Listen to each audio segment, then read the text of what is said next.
You're out of your mind if you think that could happen. The tide will roll. The cigars will be smoked. Put that in your hype video.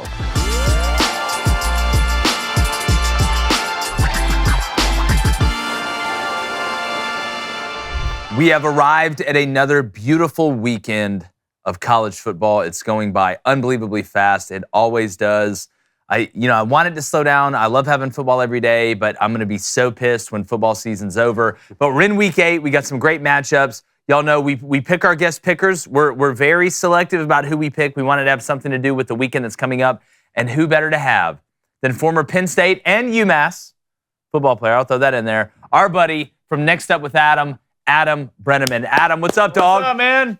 Appreciate having me on, guys. I'm excited. It's a big weekend for Penn State fans, man. Big weekend for Penn Staters. It feels like one of the biggest of the last few years for Penn State, man. It's a big one. Yeah, it is. I mean, obviously with Drew Aller, now that Sean Clifford's done with his 18-year run at Penn State, kind of turning that leaf over. And we're going to get into that one. We're going to dive into it like Greg Louganis, Adam, I promise. But first, there's a couple games, Coney. I'm bringing my co-host, former Michigan quarterback David Cohn, my brother, former Western State Colorado wide receiver, and newly minted single man, Blaine Crane. I don't believe it.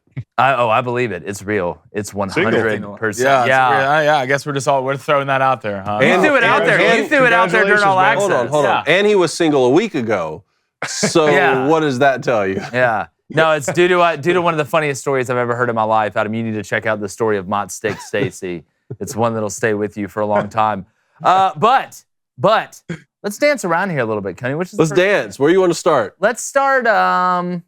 You know what? I'll let you. I'm a gentleman. Clemson goes to Miami. A couple weeks ago, we talked about the fact that Mario Cristobal just wouldn't need the ball out. Georgia Tech comes back. They were outclassed a little bit last week against North Carolina. And Clemson, Dabo Swinney's talking about, man, the bandwagon's a bit full. Maybe we should lose some games. I have a feeling that's a bit disingenuous, and they're going to come to play. Adam, I mean, Clemson at Miami here. How is this one going to shake out?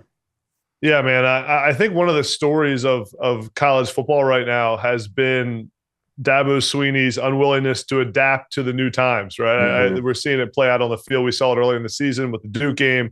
If you're not gonna play up or maybe pay up in the NIL and transfer portal game, it's going to be hard to be competitive week in and week out. And we're seeing the Clemson dynasty, but they still have a good team. But overall, I like Miami in this game.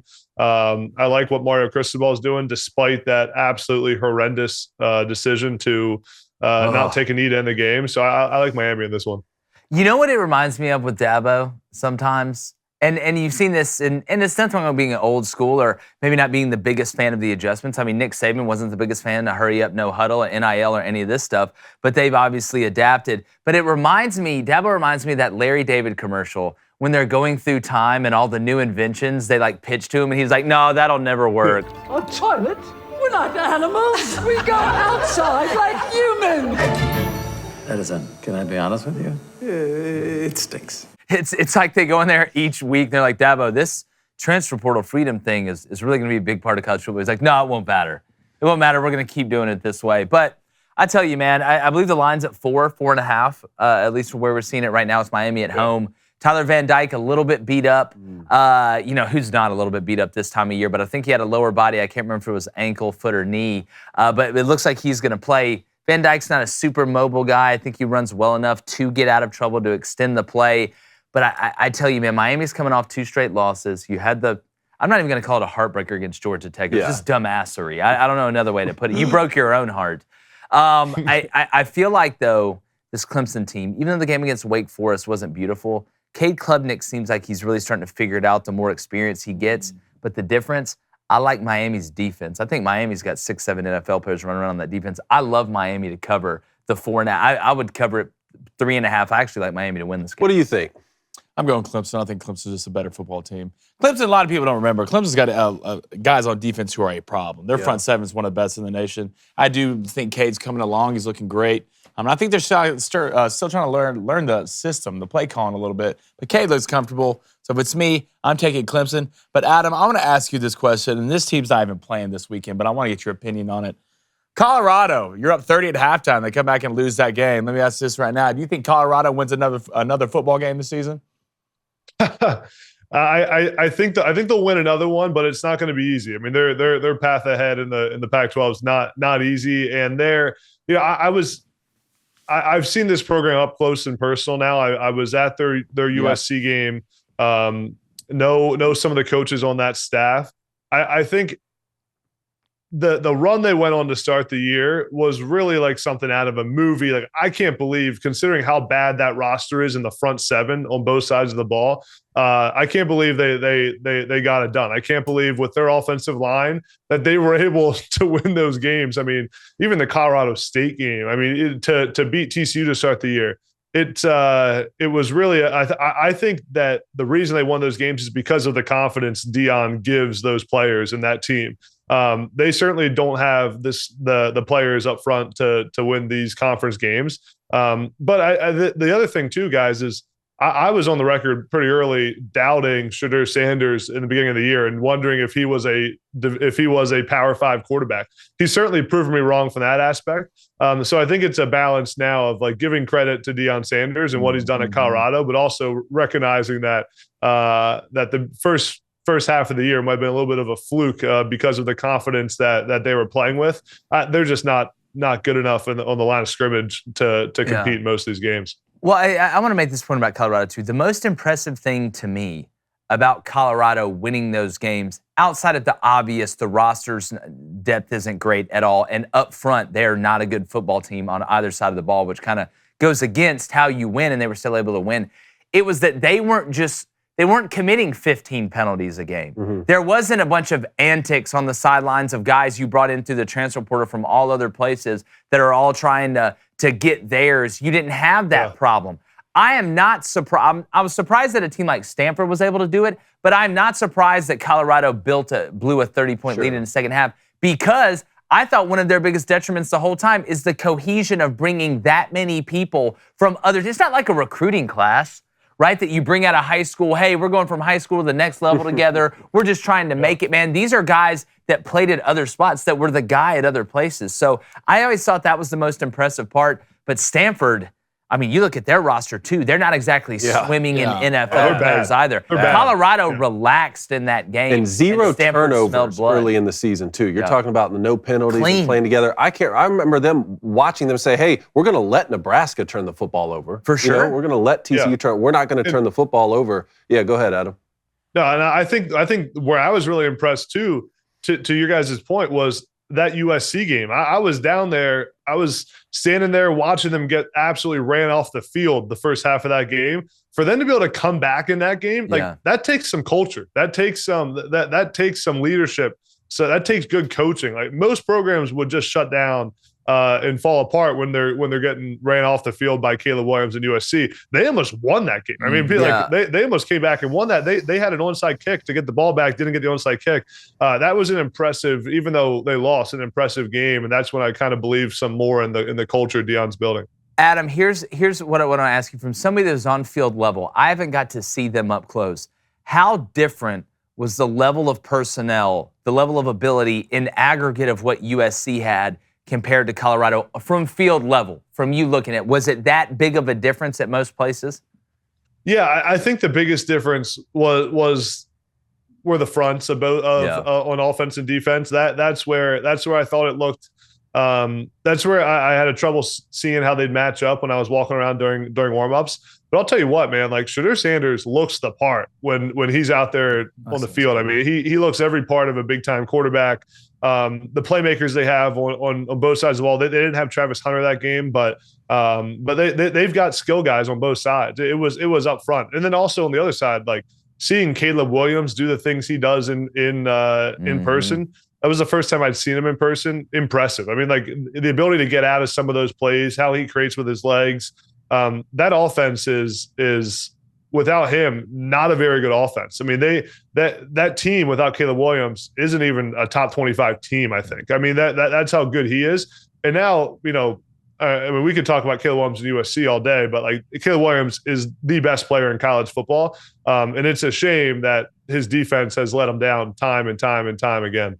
Yeah, it makes what Notre Dame did to him that much more impressive. That throw he made rolling to his left against Colorado, where he threw it down the field, was there's not a lot of human beings that can put that much oomph on that ball, No roll doubt. into their opposite hand. I do want to ask you, Adam, another one, kind of a sneaky one here. Washington State coming off 2 losses. I mean, they lost at UCLA and then got absolutely drilled by Arizona at home. One of the most shocking, not that they lost, but I mean, this is a Washington State team that handled Wisconsin at home, that beat Oregon State at home.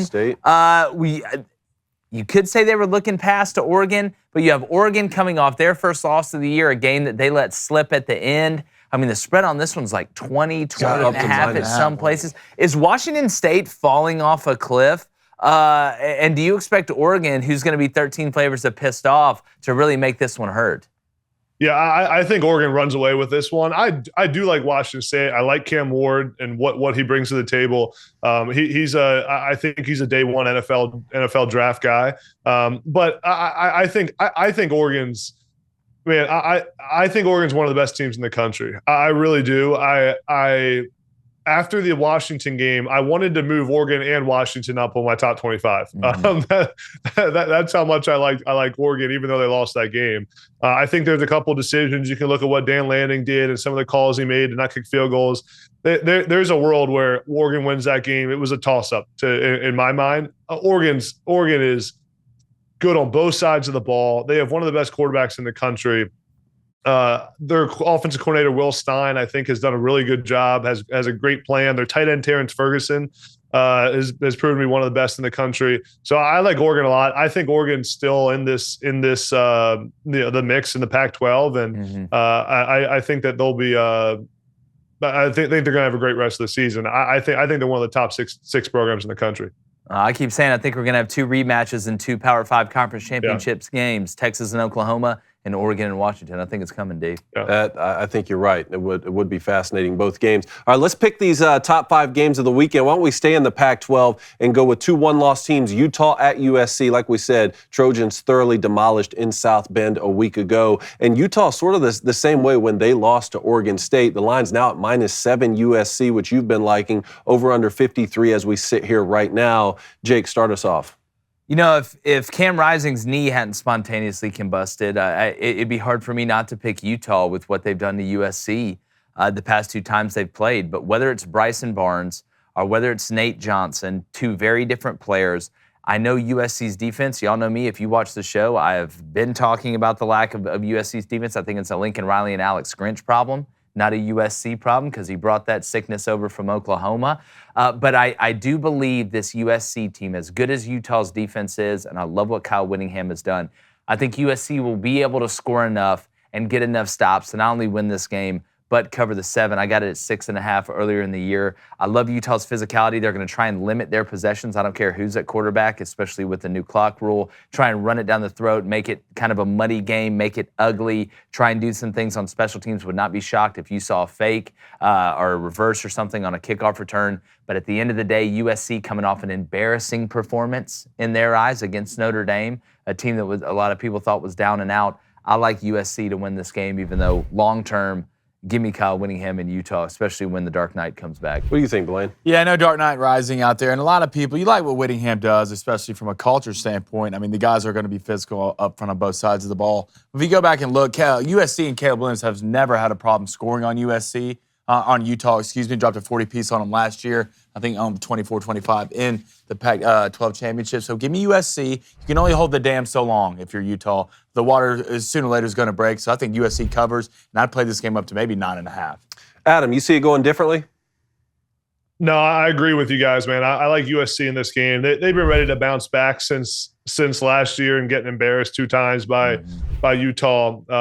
Despite last week, despite what we've seen from USC, I think Caleb Williams is too good. His offense scores too many points, and I don't think Utah is able to keep up. Utah's also beat up, man. They got tons of injuries. We'll see what the status is of Cam Rising. I like SC by 9-10 points.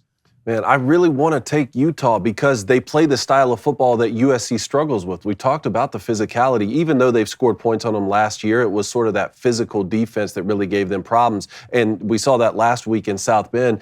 But, Utah had been playing with fire with these backup quarterbacks. They played with fire when they went on the road against Baylor, got away with it. The UCLA game that was 14-7, right, just taking advantage of Dante Moore being a young quarterback, they got away with it. And then a really good Oregon State, a balanced Oregon State team sort of expose Utah.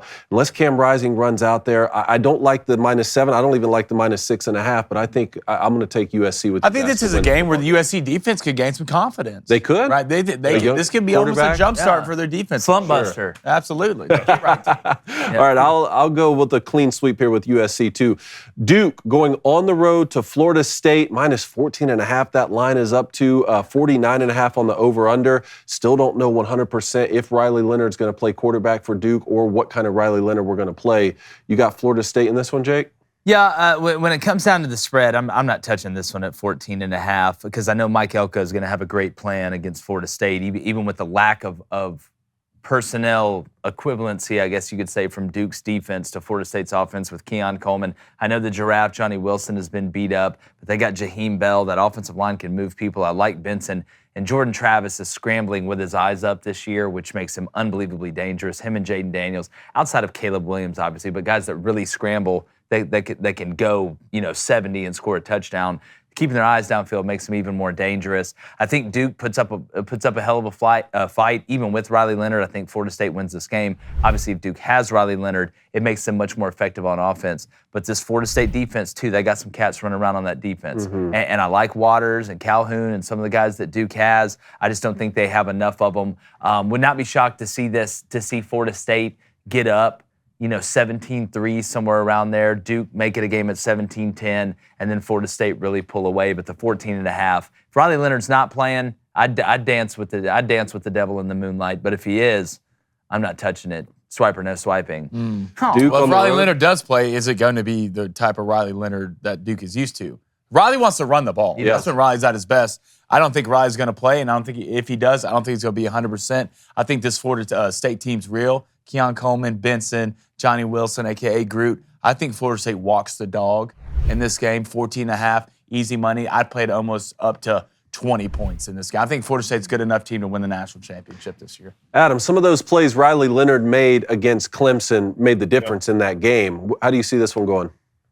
Yeah, I think even if Riley Leonard plays, it's not going to be the Riley Leonard that we're used to seeing coming off the leg injury, the ankle. So I don't think he'll be much of a factor. I mean, when he's at his best, Riley Leonard is when he's creating, when he's escaping the pocket, when he's extending plays.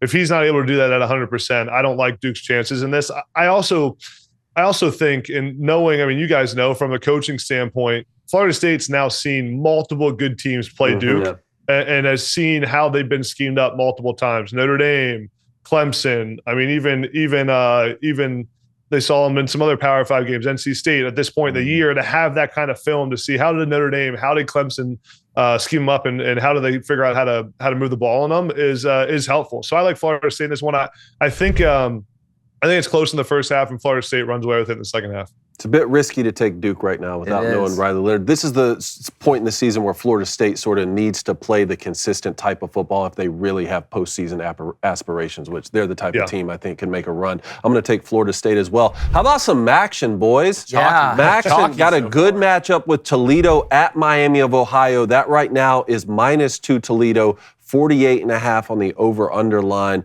You've been talking about Toledo for a while. You like them in this one? Yeah, I do. There's been games where the defense really hadn't showed up. I think Toledo, outside of those games, has been probably the most complete team, I would say, in the MAC. Now, with Miami, Ohio, I think they got Little Gabbert running around there at quarterback. He can create some things. But look, I'm a believer in trusting the signs, all right? My wife went candle shopping yesterday, came home, brought a lot of candles. I'm a big Jason Candle guy at Toledo. And when it comes to MAC, whether they're midweek games, whether it's the MAC championship game, I've really got to lean in and trust the signs. I think Miami, Ohio commits a couple turnovers. I mean, their head coach, he looks like he's straight out of like a Disney movie from like the late 90s with what he's wearing over the sidelines. Love it. Love the year they're having, but I picked Toledo also in my my preseason prediction to win the MAC and in a bet. I've got a lot of money on the line with like four other teams to win their conference. So give me Toledo, give me the candle. Let's turn it up. Blaine, Miami of Ohio at home. Give me the Red Hawks, baby. Yeah? Rolling with the Red Hawks in this Wow. game. Look, it's That Gabbert's like Roethlisberger. 8th year being at Miami, Ohio. I think this kid started since he was a freshman. They're going to come out and throw it most of the time. Be honest, don't know a lot about these teams, okay? I know Toledo. I recruited Micah Kelly when I was in JUCO. Great kid, not to get as many carries as I want to. So give me Miami, Ohio, the real Miami, as we all know that. And he said it's 2.5? At -2 as I sit here Toledo, right now. correct? Yeah. So Miami, Ohio's a dog. Yeah. What say you, Adam? Man, I first of all, Jason Candle, I like the sign. I like us looking at the sign, so that gives me confidence. Jason Candle, I mean, this guy's been at Toledo for like 17 years or something, For sure. like 15 years. I mean, he started as like an assistant and has worked all the way up to head coach and now has them rolling. This is a massive game in the MAC. I call a bunch of MAC games for ESPN, so I'm actually calling a MAC game, not this one. I'm calling a different one this Saturday. So I know the conference well. Toledo is the best team in the conference. I don't even think it's that close. I think the spread should be bigger in this one. The winner of this game is guaranteed a spot in the MAC title game, all but guaranteed. I think there's like one scenario where it couldn't happen, but so it's a big game. This will probably be the rematch game we get in Detroit for the MAC championship. Will be this rematch. Toledo's a superior team in the conference. I like Toledo by 7 points. It's like one of the divisions in the MAC could just be the teams in Ohio. It really could. Right. Yeah. You know, it almost is, actually. But, I look, Toledo's a more complete football team. They are on the road. Maybe that's affecting the line here. I'll go with you two, and I'll take Toledo in this one. Good, great, awesome. Let's go. Stay against Hawk hands? The wallet is a superior. The rawhide wallet? The rawhide wallet because it's practical. 1,000 What are you going to do years with Hulk hands? Play with it for 2 seconds. Have you Anyway. ever played with him? Tennessee at Alabama. This line -9, over under 48.5. We've been talking a lot about Joe Milton versus Jalen Milroe, these defenses. Tennessee did run the ball effectively on Texas A&M. Jake, you made it pretty clear this week how you're riding here. I don't trust either one of these quarterbacks to make consistent throws in the intermediate game or the quick game. And I know that Tennessee, if you can run it on A&M with a modicum of success, which they had more than a modicum of success, they ran it pretty well on them, you'll probably have some success against Bama. But this game is on the road. This Bama defense is as for real as it gets, and I don't trust Joe Milton. And I've said this since the offseason. I've said it since he got over there and lost the job to Hendon Hooker. I don't think he's an awful player. I just don't think he's a good enough player to make enough throws to win this game. I think Tennessee will get it in the red zone some, but I think they'll just be held to field goals because they're really deep down, they're a one-trick pony. All right, and it's a hell of a trick, right? They can run it pretty well. But this Alabama team offensively, they'll probably struggle for half the game. They'll probably have a decent amount of penalties. Jalen Milroe will miss a couple open guys, but you know what eventually will happen? He'll hit that deep ball, and they'll score enough to beat Tennessee. And I think Joe Milton makes a couple catastrophic decisions. I think Alabama scores a touchdown on defense. Now, when it comes to the 9 points, I'm still taking Bama because I don't think Tennessee scored more than 16 points. It's gonna be Alabama beat Tennessee. Lane?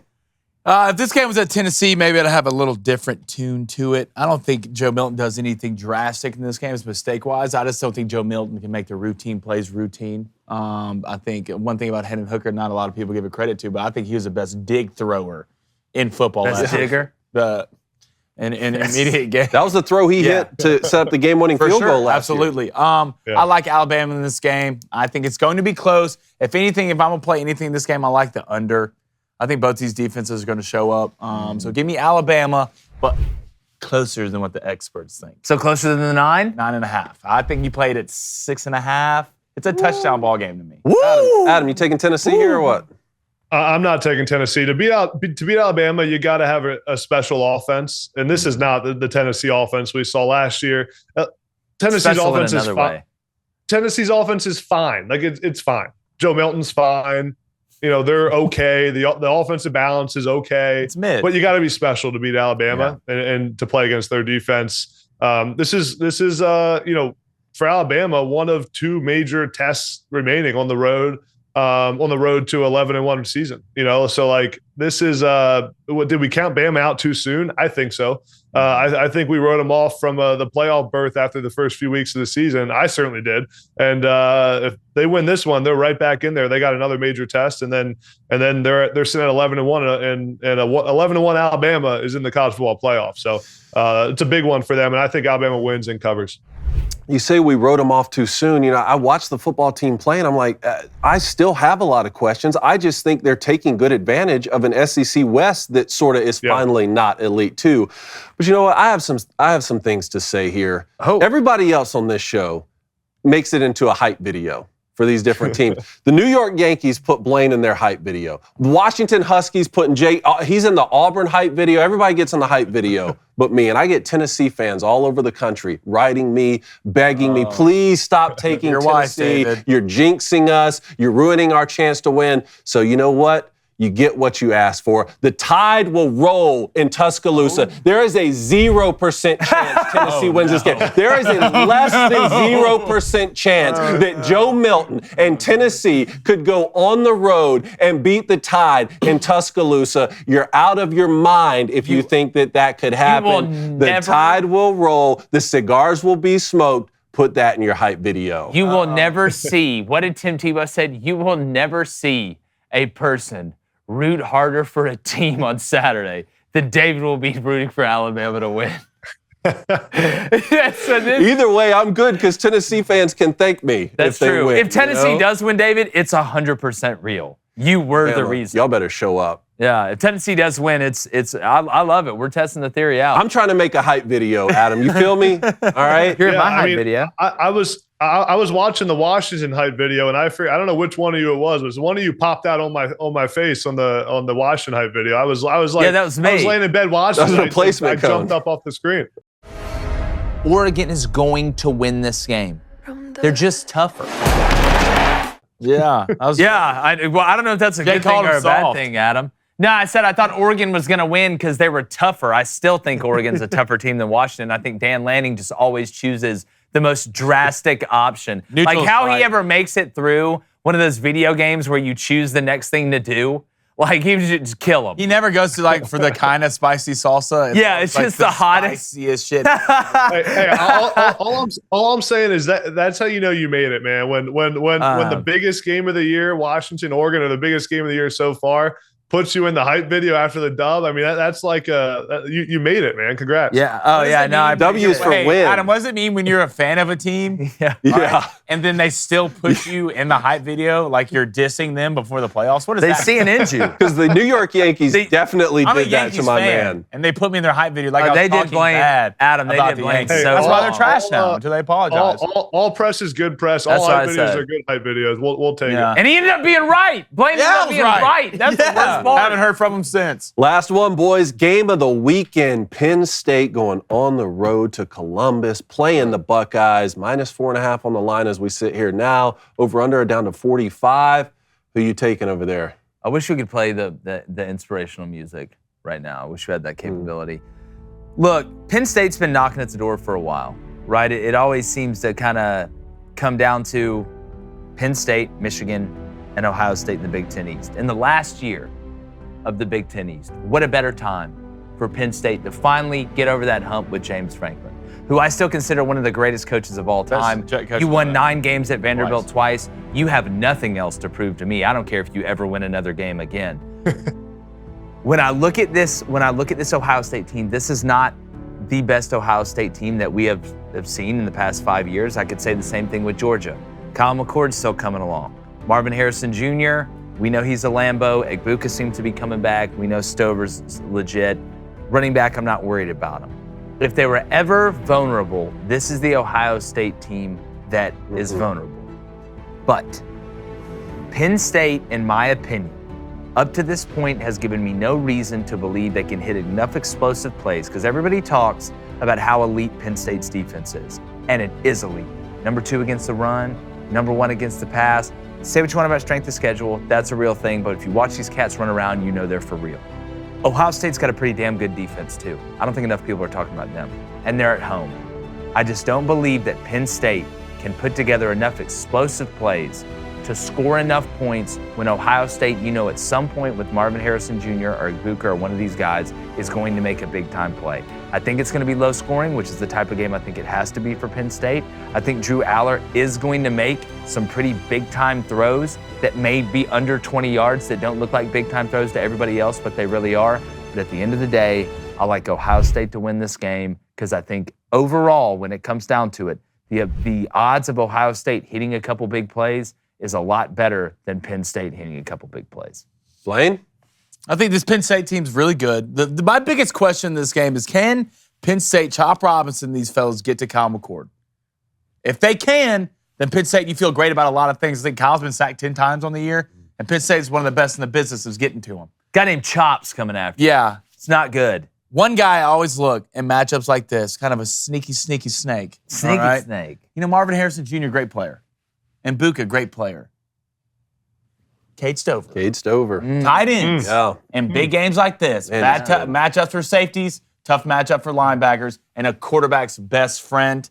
I think Ohio State last week played their first complete game against Purdue. I think they're here. I think Marvin Harrison Jr. obviously going to be the best player on the field. I think he has a big day, and I think Cade has a big day. I think Ohio State wins this game, maybe double digits. I'm playing it up to 9.5. I think Drew Aller, although he's been great all year, not pushing the ball down the field, I think Drew Aller walks away with this game with at least 2 interceptions. Adam, you rolling with the alma mater? I have to, you know. So like, we'll start with that. I have Penn State, but let me tell you all the reasons why. Number one, Jake, I hear you about not pushing the ball down the field. I hear you. But when you have the level of defense that Penn State has, it's complementary football. It's time of possession. Penn State leads the nation in time of possession. The other two behind them are the service academies. So like they are churning clock out, holding the football. They're efficient on offense. Drew Aller hasn't turned the football over, and he hasn't needed to force the ball down the field. I do think that he has the talent and the ability to do it. They also have 2 special running backs. I am concerned about the lack of explosiveness, but I keep going back to the fact that he hasn't had to. Another great point you made on Chop Robinson. That's the matchup to me. Is Penn State's defense averaging 4.5 sacks a game, number 1 in the country, and getting after the quarterback against Ohio State's offensive line, which isn't very good. I mean, like they're low second half of the Big Ten in sacks allowed. So if they can get after Kyle McCord, or at least give the illusion of pressure constantly to Kyle McCord, and keep him from being able to get the ball out on the perimeter fast, I think Penn State's defense will be in a good spot. More than anything else, guys, this is a massive game for Penn State. I mean, I think it's as close to a must-win as you can get. James Franklin gave a speech after 2018. They lost to Ohio State by 1 point. He gave a speech, you guys probably remember it, where he went on a rant about how we're a great program and we keep losing to elite programs. We're a great program. Ohio State's elite, and that we got to close the gap and get to elite, because you guys know the gap between top 25 to top 10, it's a big gap. But the gap between top 10 to top 5 or 4, that's an even bigger gap to reach there. Penn State has to get to that elite level. And for the first time in a while, I feel confident that Penn State's ready for the moment. I think Drew Aller's ready. He's poised. He's confident. His girlfriend goes to Ohio State. He's from Ohio. Ohio State didn't recruit him. Okay, didn't know that. Hold on. Let me write this down. I think this. yeah, I mean, so you guys may want to change your picks, but no, I think Penn State's ready for this moment. I like Penn State to win by a couple points, and I think they match up much better in this game than they do against Michigan. I think we're in for a good football game. I really want to see, is this Penn State defense, do they live up to the billing, right? Like, are they going to show up and really shut down these athletes that the Buckeyes have? And then can Penn State run the football on the Buckeyes too? I think it's going to be tough for Drew Aller to make these plays if they don't have success on the ground. They're averaging over 200 yards rushing per game so far throughout their schedule. But I've seen this movie a lot of times, man. You know, Hollywood, they write these new scripts, but somehow they end up making the same movie over Fast and and over Furious? again. Exactly, All 9 of them? that one. So I'm going to go with the Buckeyes, man. I've seen it before, and it's sort of a trusty pick there in the horseshoe, but I hope we're in for a good one. Yeah. Well, I want to make this point too. I'm not saying, and I think Adam articulated it perfectly, I'm not saying that I don't think Penn State has the ability to hit those explosive plays. It's just an unknown. I haven't seen it. So if I'm going to go on the guess line, right? Yeah. If the dealer, I'm believing in blackjack. The dealer has a face card. Yeah, who's going to that's step down. up for Penn State? I know the Lambert kid's nice. Lambert, to me, it's got to be Cephas, the Wallace kid that's coming back, that's healthy. John Dotson's not out there. They need it. It needs to be auxiliary because Country Lambert-Smith's the only guy that's gone over 100 yards in a game receiving this year. It's all hands on deck if they're going to be able to score against Ohio State. It's going to be a fantastic matchup. I can't wait for it. Adam, speaking about fantastic, man, you do an unbelievable job. Always love your stuff. We appreciate you making time for us and coming on here and chopping it up. Tell everybody where they can find all your content. Appreciate it, man. Yeah, anywhere on social media at Adam Breneman 81. Have a podcast called Next Up with Adam Breneman, where have won a bunch of the coaches we talked about: Dan Lanning at Oregon and Mike Elko at Duke and James Franklin at Penn State. So a lot of good college football content on there. Appreciate you guys having me on. Hey, when Penn State wins this game, I want my clip of the prediction on the show next week. Yes, right. We'll have that. We'll have Cone in Tennessee's hype video, all type of stuff. But no, Adam, we're definitely going to get you back on, buddy. Thanks so much. Appreciate it, guys. Thank you. Appreciate it. Appreciate you guys checking us out. Make sure you subscribe, like this video, and please share it. Thank you, guys.